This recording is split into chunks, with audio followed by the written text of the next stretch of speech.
अगे आप फरमाते ने इल्म पढ़िया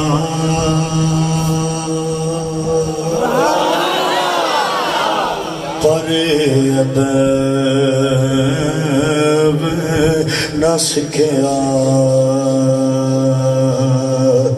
की लैनी इल्म नो पढ़ के